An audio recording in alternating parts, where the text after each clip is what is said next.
Our children, our future, our community, our Bermuda.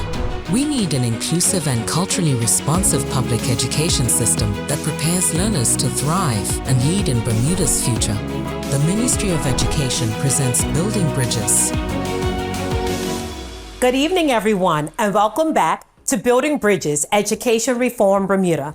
I'm your host, Laurel Burns. In our previous episode, we highlighted the exciting journey that our students are on when they learn about what signature programs are available to them. So in today's show, we are going to continue our journey with Building Bridges. It takes a village, community, and education, where we will shine the spotlight on the significant contribution of community partners with the Bermuda Public School System. Don't go anywhere. Building Bridges, Education Reform Bermuda will be right back. Welcome to Education Reform 101, a series where we break down all your questions about Bermuda's education reform process. One common question is about the curriculum. Here's what you need to know. Teachers, subject matter experts, and community members have been working together to revise the curriculum that is offered in parish primary and signature senior schools. Yes, the creative curriculum, CCK, and the Cambridge International Education, CIE curriculum will remain in preschool and primary settings, but it has been developed, updated, and made more meaningful by designing learning experiences that are integrated, hands-on, and real-world where appropriate for students in parish primary schools. In senior schools, curriculum development is underway in core, encore, and signature learning program courses. This includes using various internationally recognized board curriculums as decided by schools that are aligned with each school's signature learning programs and the new graduation requirements. By focusing here, this ensures students can follow a range of different pathways based on their passions and interests that give them additional options beyond high school. As we continue to develop the curriculum, we will keep you updated. To learn more about education reform in Bermuda, please visit www.learningfirstbda.com or follow @LearningFirstBDA on Instagram, X, formerly known as Twitter, or Facebook. Welcome back to the program. It is my distinct pleasure to welcome to the studio today Mr. LeVar Bassett of the Education Reform Unit. I'm looking forward to this discussion as we talk about one of his passions, working with community partners and the vital role that they play in education reform. LeVar Bassett, welcome to Building Bridges. Thank you for the welcome. So we're going to start off really easy and talk about the role you play in the education reform process. So my formal title is that of lead for learning partnerships, work stream, and for the lead as personalized learning capability work stream. Okay. Yes, yeah. And tell me about that role and what you've been doing there and how it relates to your passion, which is working with community partners. So I think the backdrop of that has to come from what I was doing prior to this. Prior to this, I spent about 8 years as a career pathways coordinator. And a lot of what we did in that role was to develop the opportunities for students to explore career pathways. And so that led into the 3 E's, exposure, exploration, and experience, which is the underpinning value of how students will learn from kindergarten all the way through to the end of senior school. And career pathways is just for high school, S1 to S4, or? So career pathways originally was designed to be for high school, but with the caveat that we would drum it down through the system. And so we had actually, under the supervision of Dr. Radal Tankard, who I have to say, gave us free rein to explore and research and go out and be exposed ourselves. We were given the opportunity to develop talent pipelines for the system in various career fields. And so we had already had the Certified Nursing Assistance Program up and running, and we had the Applied Tech Program up and running. So it was about developing more programs and expanding those and trying to get students credentials and micro-credentials before leaving high school so that they could be entry-level employable. We during our history in Bermuda, we drank the Kool-Aid per se, that international business and college was the best way for persons to become successful. Indeed, the only way. Indeed, sometimes the only way. People felt that way. And I think many of our academically bright students, as well as kinesthetically bright students may have become discouraged by that because it didn't align with their passions. And so I'm of the opinion, based on not just my experiences, but the data that's out there, that there are many avenues to success. And many of these will help to change some of the cultural dynamics we have in Bermuda, that of, for our young black males. So now here comes education reform and the opportunity to take the lead in that and expand it, like you said, all the way down to preschool and into our primary years. And so as you do this work, I know you've been doing a lot of work with our signature learning programs and partnerships there and trickling down to our other levels. Talk about the key benefits of collaborating between our private enterprises with our education reform and our education sector. So prior to education reform, the team of us, which was Dr. Tankard, Tamisha Francis Wainwright, and myself, we made many contacts, expanded on contacts that already existed within the system. But because we're shifting from a system of schools to a school system, we're now finding the opportunity to more cohesively and systematically structure opportunities for students so there's more fidelity and equity. And so that was lacking in the previous school system. So for instance, for our viewers, if you're a great dance teacher at Cedar Bridge and you retire, die, or move overseas to the United States, all your great connections within that field that you brought into the school arena leave when you leave. Or if I'm your connect in that same industry and I leave my post, then those opportunities are not as at your disposal as they could be. So what we want to do, we want to put the right points of contact in place. And so what allows that to happen is the memorandum of understanding, something we've never had in education, which allows some better forms of synergy. And so that's what's working. And largely what's working for that is a lot of people say, well, why would businesses want to become partners, learning partners with the school system? And so there are two main things that we often share, and it's through the mutually beneficial relationship. It has to work for you as much as it has to work for us. So the obvious is that we want the expertise and the contemporary knowledge to be a part of the school system on a sustainable way. But for them, contrary to popular belief, many of our businesses have already come to the realization or are coming to the realization that having Bermudians in key positions is even more economically viable for sustaining their businesses. And so the issue in that is how do you get them in? How do you train them up? How do you get the schools to commit? And sometimes there's myths. The teachers aren't trained well enough. And so there's things where they're not trained well enough, and I'm not saying they aren't, because I know our teachers are very great in their pedagogy, but may not have the same contemporary content that industry might have. So the idea is to, let's see if we can get them some externships and different types of things. And, that's exciting. That's exciting. The conversation will continue in a moment. Hey Bermuda, are you ready to make a difference in our young people's lives? The Education Reform Unit is on the lookout for passionate educators and community champions just like you. Join our school transformation team and be a part of revolutionizing public education in Bermuda. Help shape signature schools and parish primary schools that will transform our public school system.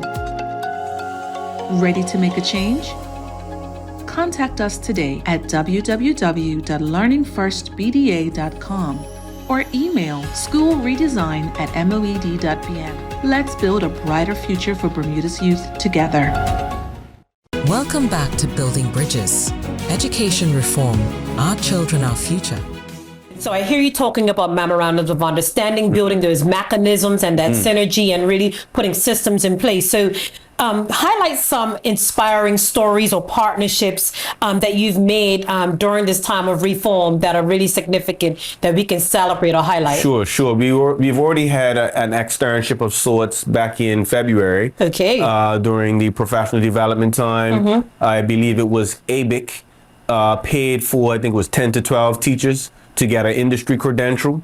And so now we have business teachers, some of which who have taught 20 or more years, who have never been in a business of this sort, are now taking contemporary knowledge back into their classroom. Wow. And that gets them hot and on fire. And so people are like, well, if you overtrain them, they'll leave. Well, I mean, anyone can go where they like. But what I know about teachers is that if you love to teach, you love to teach students. So if with more knowledge, more skills, to go with your already wide range of pedagogy, you just become better. And so that makes the classroom learning environment much more fun, you know? What about opportunities for our students? Because I love that we're doing things for our Sure. teachers. So Sure. what about some key opportunities for students So- we've been able to? So key opportunities for students, typically the agreement between businesses and schools is that they'll do a work placement. Okay. Or there will be some sort of lunch and learn. So to our credit, we've had that going for some time now, the work shadow dynamic, but we're trying to expand on that. We're trying to do some more curriculum co-design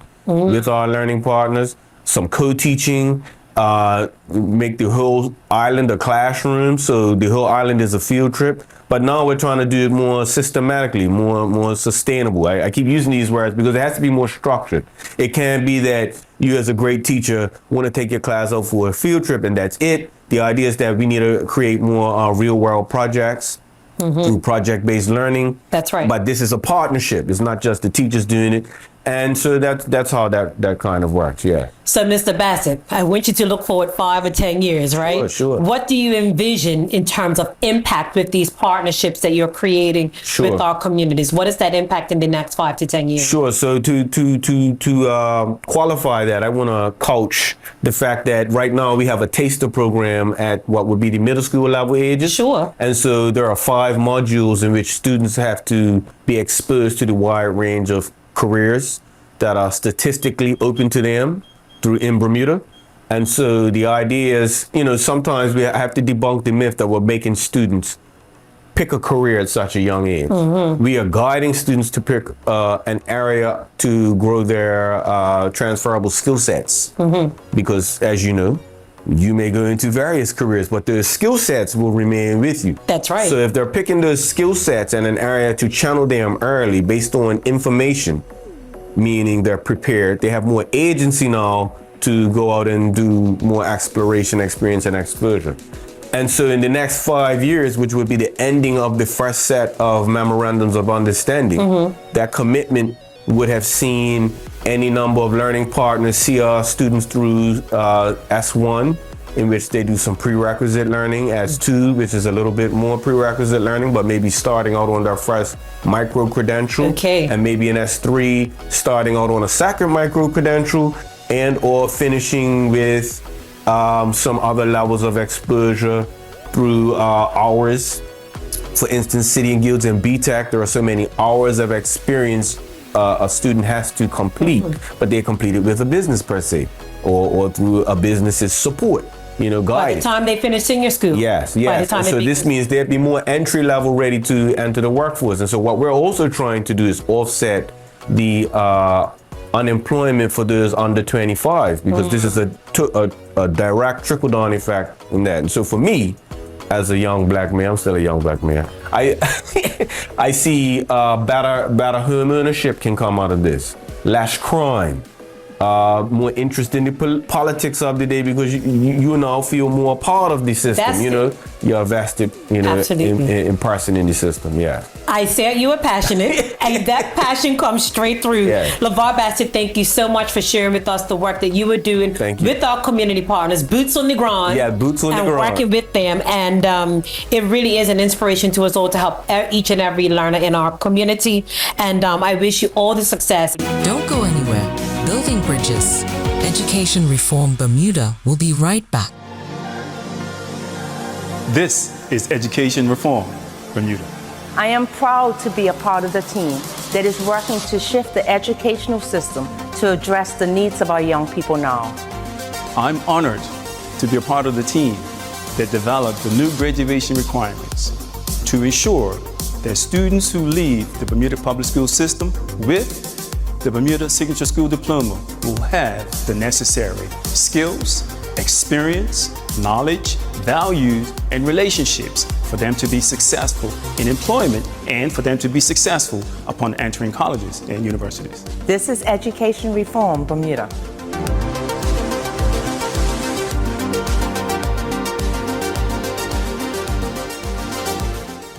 Welcome back to the program.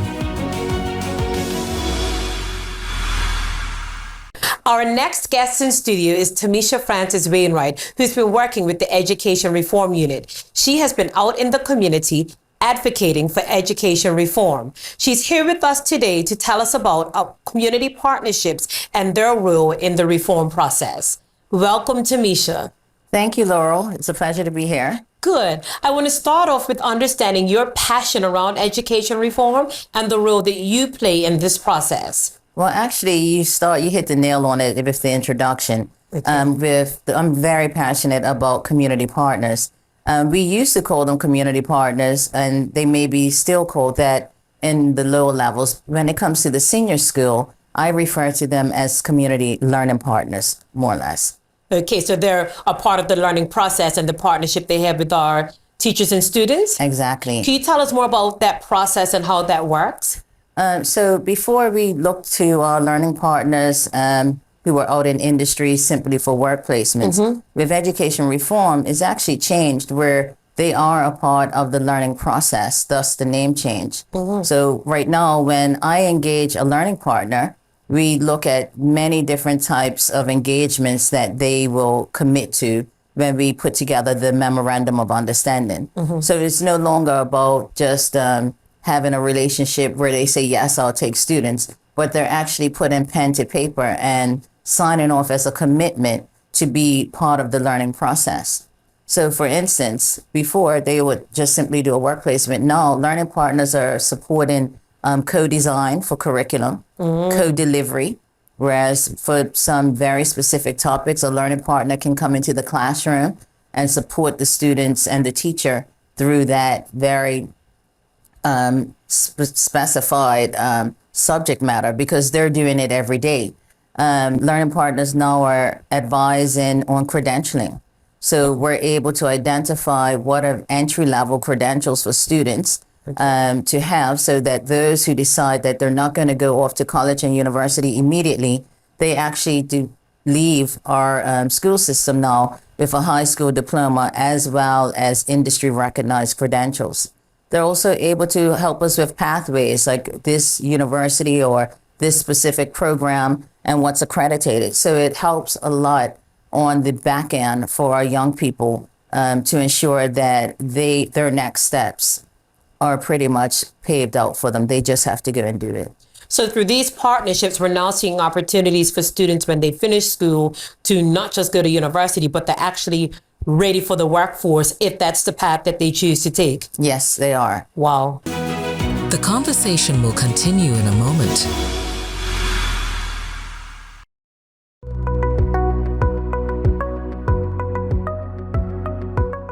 My name is Justine Ramirez Peixoto.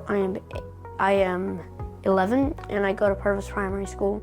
I feel like having friends in school is important because when you are not confident about something, your friend may understand and you can help, and they can help you out a bit more.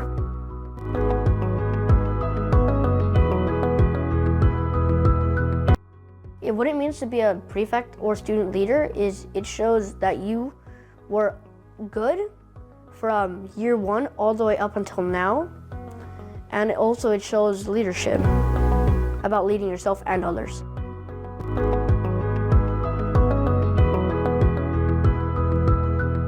The parish schools, I think that they're really cool because when you finish P6, you have more opportunities to still be a prefect in the P7 and 8 year levels. My favorite teacher has to be Miss T-Bean because she always used to do hands-on experiments and she always had a fun experience waiting for us.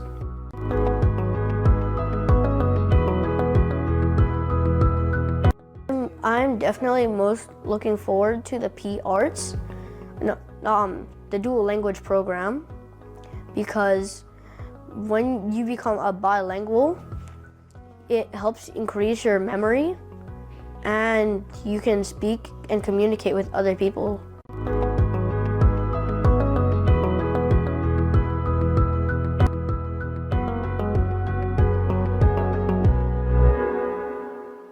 Welcome back to the program. How can individuals or organizations who are interested in becoming learning partners with you, how can they get involved, and what do you see as something enriching for them? What could they get out of this? What's the benefit? Well, I'm finding that, well, for one, if they would like to get involved, they can definitely reach out to the Education Reform Unit. They can reach out through the Department of Ed, which will connect them to the right person. Anyone who's looking to partner with the signatures at Barclay, they contact myself, and I can be reached at tawainwright@barclay.bm. And also for those who are interested with Cedar Bridge, they can reach out to Mr. LeVar Bassett, and he's the lead for learning partnerships at the Education Reform Unit. And also they can contact us through our social medias. And so no employer or learning partner is too big or too small. They may feel they want to give back to the community. Some may look at employment gaps. They could actually look at their future goals of the company. Some may want to start changing the culture. So what better way to start working with young people who will actually come in and help you to expand on the culture that you're looking to shift. So it's really, and some companies have, they may be connected to a board and they have community objectives. We're able to work with them through that. And what we're finding is that the learning process is two-way, because now the employer, they're actually getting something out of this. The learning partner it's a learning journey for them as well, because they may have to go back and research something and then come back to the table. And so it's really supporting their organizations, their missions, and their community outreach goals. Don't go anywhere. Building Bridges. Education Reform Bermuda will be right back.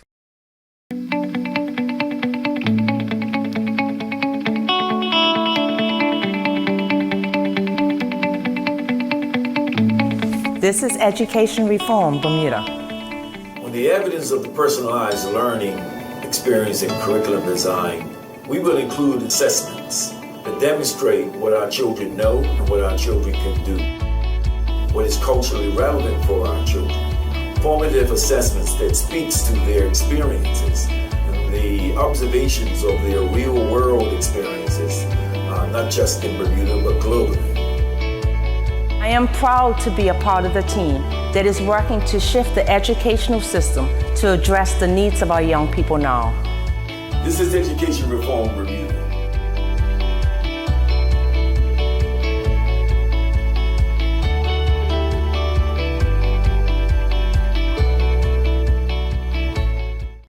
Welcome back to the program. In studio with us now, we have Mrs. Luann Wainwright Deal, a member of the Education Reform Unit, and she oversees the transformation teams with Education Reform. Let's talk about some specific success stories or initiatives that have been led out by the school transformation team. What are some exciting things that you've seen starting to come into fruition?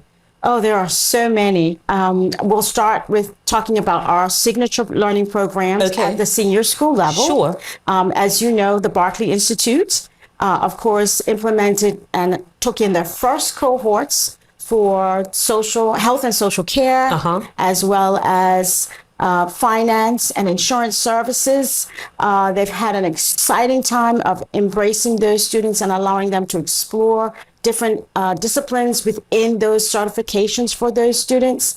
Part of their success story as a school transformation team is, of course, coming up with those unique features that support those specific signature learning programs. One of them that I can think of off the top of my head right now is an initiative that the school transformation team has been doing with that team around student-led technology. Okay. Having the students teach the teachers about the use of technology. And as you know, our young people tend to know more about it than we do. Yeah, exactly. And they have less fears in its usage than we do. And of course, that's probably because they spend a heck of a lot more time on it than we do.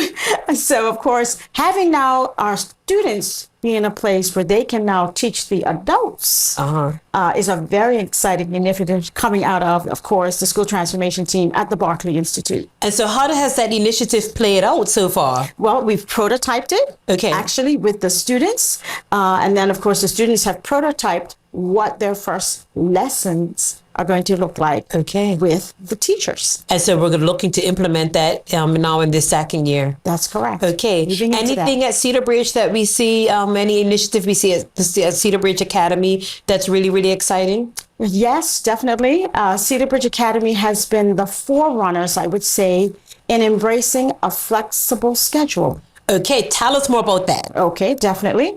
So when we talk about having personalized learning pathways for our students, one of the things we don't want to do is box them into a schedule that's only set out to really facilitate the adults in the building. Okay. What happens when you allow now the student to create what their schedule will look like, what their course selection of classes will look like, with the flexibility of having students possibly start their school day when they want to get up, not when we want to put them on a bus. So it has been very interesting to look at things such as an extended school day, where potentially students will be in school until 6 p.m. in the evening, where they can start their school day at 12 versus 8:30 or 8 o'clock. The other piece that's very interesting around that piece, of course, is when you're talking about trades and professions and STEM, what does that mentorship, student partnership with our industry partners look like for students to be spending time in those environments versus in the classroom? Being able to marry what a industry partner wants to offer as a learning experience for students around their work schedule versus around the school schedule. Yeah, exactly. In your crucial role as team lead for school transformation teams, I want you to give us some advice for our educators, for our parents, for our community members. What advice do you have for them if they want to get involved and be a part of this work, a part of this reform? What advice do you have about being able to contribute to this? So if a person is interested in joining a school transformation team, we would like for you to express your interest. Reach out to us by going to the Learning First website. There you will find a link specifically for an expression of interest for a school transformation team. It's a simple Google form for you to fill out. Should take you no more than 5 to 7 minutes to fill it out. And there you can express your interest, and it allows you the opportunity to tell us specifically about which school it is that you're interested in being on a particular transformation team. It also allows persons to choose specific signature learning programs. So especially since we know that at the Berkeley Institute, they're going to be having the new sports and leisure management. That co-designed collaborative process will begin this year. The other piece, of course, for Cedar Bridge Academy, they're now going to have the culture and the arts. Bermuda is very passionate about the performing and visual arts here. Here's an opportunity to get involved specifically around that particular signature learning program.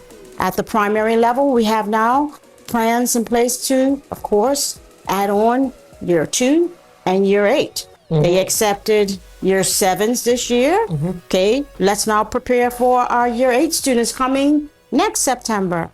You can choose specific areas in which are of an interest to anybody who wants to sign up. Yes. Thank you so much, Louis Wainwright Deal, for coming in and just talking more about the work of transformation teams and the success that we're starting to see coming out of that work. That's all for today's episode of Building Bridges. It takes a village, community, and education. Thank you to everyone that has supported education reform. Remember, together we can build a brighter future for Bermuda's youth. I'm Laurel Burns. I'll see you next time.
Our children, our future, our community, our Bermuda.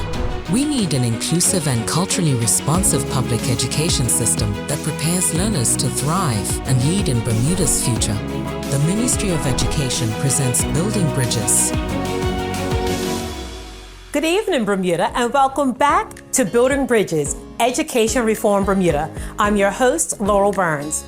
In our previous episode, we learned about the significant contributions of community partners to the success of education reform. We continue our journey in this episode with Building Bridges, Empowering Our Educators, where we'll reaffirm the Bermuda government's commitment to supporting teachers as they face the challenges of a new way of teaching and learning. Don't go anywhere. Building Bridges, Education Reform Bermuda will be right back. Welcome to Education Reform 101, a series where we break down all your questions about Bermuda's education reform process. The quality of teaching and learning practices Bermuda students experience is variable across the island. Yes, there are pockets of excellence, but we need to ensure that every single student in Bermuda has access. Without this, inequality will grow as quality teaching is the single most important in-school influence on student achievement. With the process of reforming public education in Bermuda, you can expect a model of teaching and learning that incorporates authentic, real-world learning experiences and meaningful projects, attentive to the differing needs of every single child. Incorporating project-based learning, a teaching approach where students actively engage in real-world, personally meaningful projects, time spent out of school exploring and experiencing the world of work, teachers incorporating a range of high-impact teaching strategies to deeply engage students in their learning and community partners leading or supporting the teaching and learning, drawing on all of the community assets to ensure the learning is personalized, authentic, and connected. As we continue to develop the curriculum, we will keep you updated. To learn more about education reform in Bermuda, please visit www.learningfirstbda.com or follow @LearningFirstBDA on Instagram, Twitter, now known as X, or Facebook. Welcome back to the program. We know that for students to have dynamic and successful educational journeys, their experiences have to be grounded in high quality curriculum and learning experiences. As our guest today, we have Dr. Llewellyn Simmons, the Director of Academics for the Department of Education. And he's going to discuss what is involved in getting our teachers set up for success and expanding their knowledge base. Welcome to Building Bridges, Dr. Simmons. Thank you for having me. So as the Director of Academics, you do play a pivotal role in working with the teachers in our public school system. Mm-hmm. What is your actual role in supporting teaching during the education reform process? As the Director of Academics, the key role really is supporting my officers in their support of teachers, making sure that they have the necessary resources to deliver their content, whether it's math, science, across all disciplines, assisting teachers in the buzzwords, whether it's differentiated instruction, thematic instruction, all those different teaching methodologies to ensure that our children are met where they are. Mm-hmm. We have to meet children where they are. Mm-hmm. And so we give the teachers the necessary tools and resources that empower our teachers to empower our students. Mm-hmm. Yeah. Mm-hmm. So we have our cadre of officers who support teachers. Mm-hmm. Now, as an extension, we know that education is based on community. It's everybody's job, right? Bottom line. And so we want to know, how can parents and guardians actively support and collaborate with educators to create a conducive learning environment for students, both at school and at home? Well, the collaboration is important between parents, school, and when we talk about the extended community, even our extended partners, industry. We're all in this together, right? So it's definitely a thing of knowing, again, what are the resources we are bringing to the learning environment? And that's the key statement, learning. It's learning, people, right? Not schooling, it's learning. We want our children to understand themselves as learners. We always talk about being lifelong learners. So being lifelong learners is a supportive, integrated experience with community, family members. How attuned are parents with their children's learning? We're not saying that you're going to do all their mathematics. We're not saying that you're going to do all of their assignments, but at least you should be knowledgeable of what your children their interests. That's the key thing. What are the interests, the motivations that your children are bringing to the learning, and how do you as a parent support that? With teachers. With teachers. With teachers. It's a partnership. Now let's expand a bit further, right? And nothing's new under the sun. We had elements of this successful, we want to expand upon. So talk to us more about how, in what ways the broader community, including alumni and our business partners and organizations, in what ways they can contribute to the professional learning and support of teachers as they adapt to the new teaching methods and technologies. Well, part of this experience is trusting young people with their learning, right? Number one. Yes. It's very difficult for adults right now to step away adults, ask those young people, what's your interests? What motivations do they bring to the classroom? What specific topics do they have about, if you're talking mathematics, but how do they see the culturally responsiveness of mathematics in their day-to-day? And how do you meet them where they are? So these are the key things. And I use that term, being culturally responsive. Culturally responsive in the context, here we are in Bermuda. How many of our teachers, our parents, engage our children in their everyday environment and understanding the mathematical principles of their daily existence? I didn't teach math, but I'm a strong advocate that math is in everything that we do. I debate anyone, not necessarily that you have to debate, but it's in everything that we do. So how do we get our children to understand who they are? What role does mathematics play in their coexistence? And we have this thing in terms of, everyone has a math code. Some people may articulate that in the context of their own DNA. But again, as I'm interrelating with you, if I'm in the classroom with a teacher, that teacher has a personality. It's about relationship building, right? And we know about, when we're talking about in our own partnerships, it's about chemistry. So I want to respect and meet that young person where he or she is. They're not empty vessels to me. They bring a learning experience to the classroom. Can I trust myself by stepping away, asking the right questions? And the right questions means those higher order thinking types of questions. So we have to give our children the opportunity, ask their questions, and not be intimidated by the type of questions that they ask, which is very important. Some of the questions, may throw people off in terms of their personal beliefs. That which you are not prepared to answer, at least let people know. But do not shun or turn off young people from asking their questions. Individualized learning, we hear a lot about that. And the 21st century experience of learning today is really about a personalized learning experience. Absolutely. Right? And a personalized learning experience, again, gets back to, what interests do you have, Lou? What interests do you have, Laurel? Right? In terms of your day-to-day realities, and how do we assist you in meeting that and understanding that? Awesome. Yeah. And using our broader community helps to support. Without a doubt. Absolutely. It's the broader community is our extended network, is our extended library of knowledge management, knowledge and information. That's what our broader community is. And none of our children should be intimidated, shunned, to ask anyone in our community about their learning experience, or the simple things really of our daily lives that we probably take for granted. If you and I could go on and on these subjects. I know. So when I see my children at the bus stops and stuff, that's a lesson. But do we shun them because we're intimidated by 100 children at the bus stop and they are doing what young people do? They appear rowdy, but they're there all talkative and so forth. Do you have a conversation with them? So those are great opportunities to engage our young people. Yeah. The conversation will continue in a moment. Hey Bermuda, are you ready to make a difference in our young people's lives? The Education Reform Unit is on the lookout for passionate educators and community champions just like you. Join our school transformation team and be a part of revolutionizing public education in Bermuda. help shape signature schools and parish primary schools that will transform our public school system.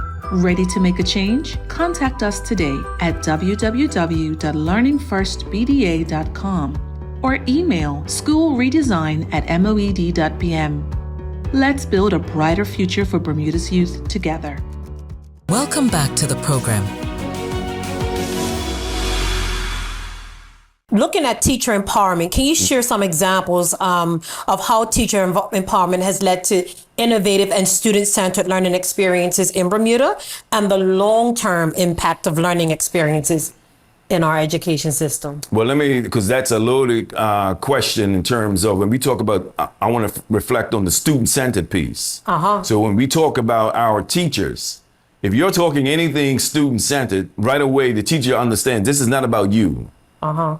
This is not, if it's student-centered, again, and we use these terms in education. I'm just going to say we may be in reform. We've been using it for the last 20 years.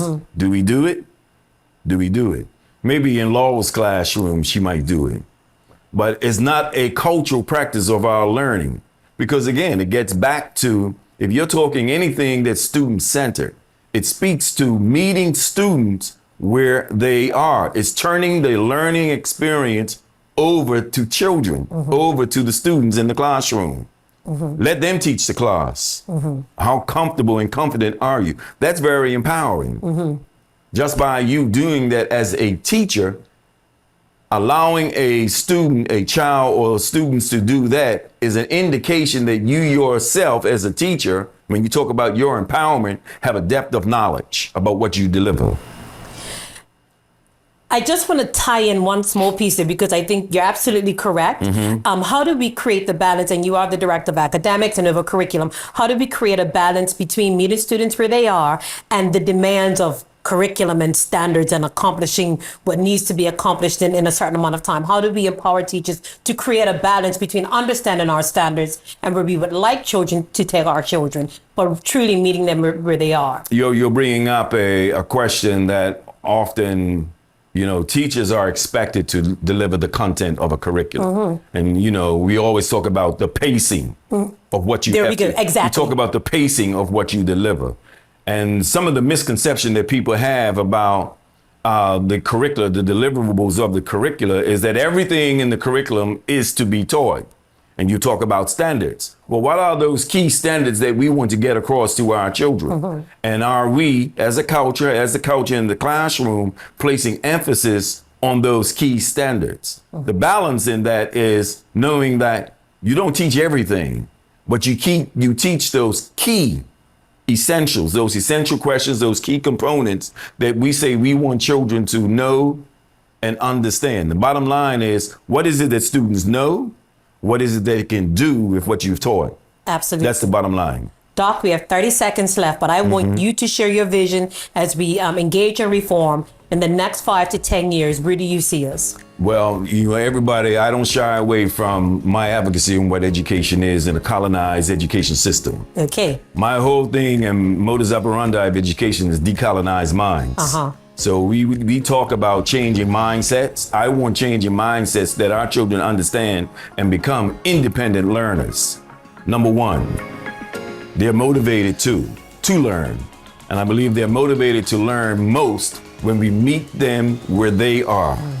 Not where you are shaping and dictating where you think they should be in the world. Meet them where they are, move them toward becoming independent learners and having a decolonized mindset. Yeah. Dr. Llewellyn Simmons, Director of Academics, Bermuda Department of Education. Thank you. You're welcome. Don't go anywhere. Building Bridges. Education Reform Bermuda will be right back. Important to know what skills do you need to have? The Signature Taster Program, a groundbreaking initiative designed by Bermuda's exceptional educators and education specialists, supports our young people 11 to 14 years old in unlocking their full potential and taking charge of their educational journey. I don't want to learn how to hold children with me. We've left no stone unturned to ensure this program achieves its aim. From there, education became more fun for me.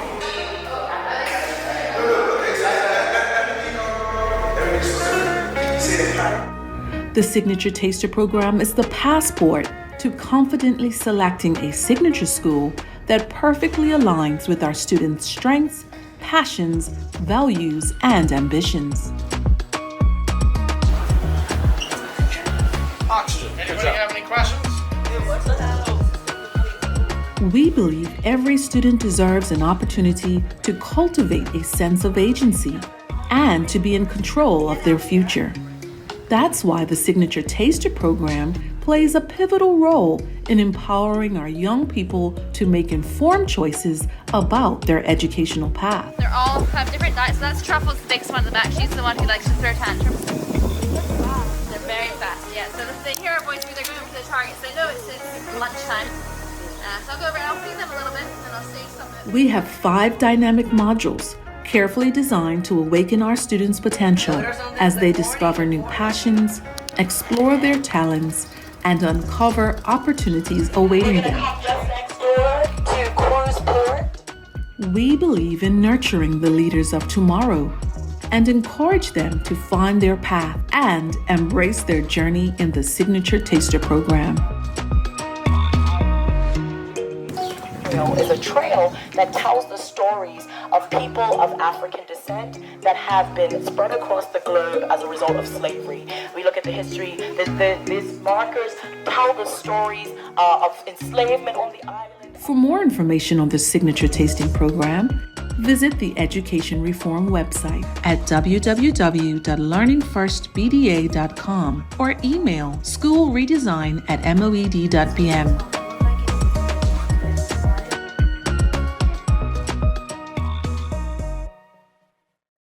Welcome back to the program. You may have heard the term upskilling before as it pertains to our educators, but what exactly is that? With us today, we have Shaquita Parson of the Department of Education. Shaquita, I want to start off first to just talk to you about your journey with education reform. How has that been for you over the last few years? My journey has been, it's been a great journey. I've enjoyed it. Everything's not going to be perfect, so it's working through the hard times and supporting teachers. So going through the process and helping the system move to transform our school system, it has been a great time for us. Okay.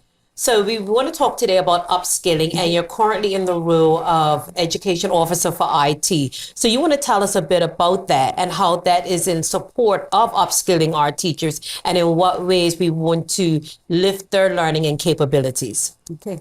So in my role as the IT Education Officer, I find that it's very important for our teachers to upskill themselves around the technology needs.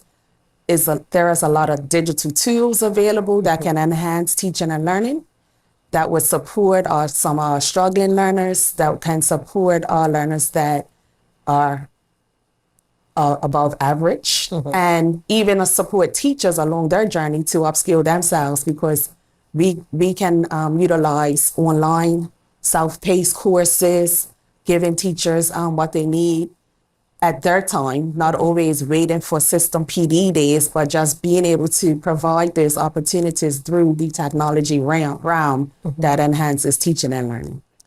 So are you able to share with the audience maybe some specific examples of platforms or opportunities that our educators have in terms of being able to upskill themselves? Okay.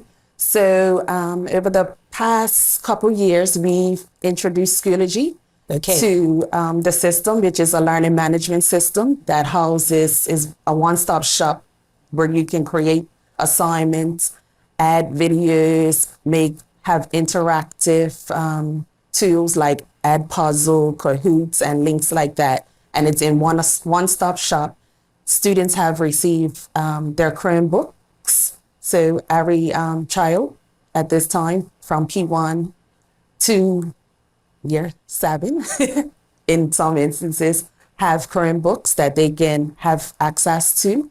So we've provided teachers with PD throughout the school year and even this summer going around enhancing their assignments and things that they can do to make their classes more interactive with the students, and also allowing the students to move through their own paces versus teaching math right now and everybody has to be doing the same thing, whereas a student can be doing something else on their Chromebook if they need extra support or if they're further ahead, they can be utilizing this platform. So that's one of the areas that tools that we have at the moment. Looking at this current landscape in reform and the work that you do, how do you see the role of teachers evolving in the classroom and the work that they do with students? As teachers, we should be facilitators of learning, right? And being there to manage what is going on in the classroom, while still giving that support and teaching what the students need to know. So I see our role as teachers a bit transforming and allowing students to allow them to go and learn things for themselves. So guiding them, giving them the resources that they need through technology, and being able to learn things ahead of time before they teach it, being able to provide students with additional support through technology. So I see teaching transforming where I don't want to say so much hands off, but being more of a supportive role and guiding them through the journey, because we are moving through, as you know or may not know, AI is quickly evolving. Well aware of AI, absolutely. And I spent a lot of reading and courses this summer. So if we teach children how to be digital citizens, right? If we teach that and upskill our teachers in that area, they can further support these technology pieces and knowing what digital tools to bring in within their lessons to enhance our children and our growth, because that's where most of our jobs are going to be going to, right? Don't go anywhere. Building Bridges. Education Reform Bermuda will be right back. This is Education Reform Bermuda. I am proud to be a part of the team that is working to shift the educational system to address the needs of our young people now. I'm honored to be a part of the team that developed the new graduation requirements to ensure that students who leave the Bermuda public school system with the Bermuda Signature School Diploma will have the necessary skills, experience, knowledge, values, and relationships for them to be successful in employment and for them to be successful upon entering colleges and universities. This is Education Reform Bermuda.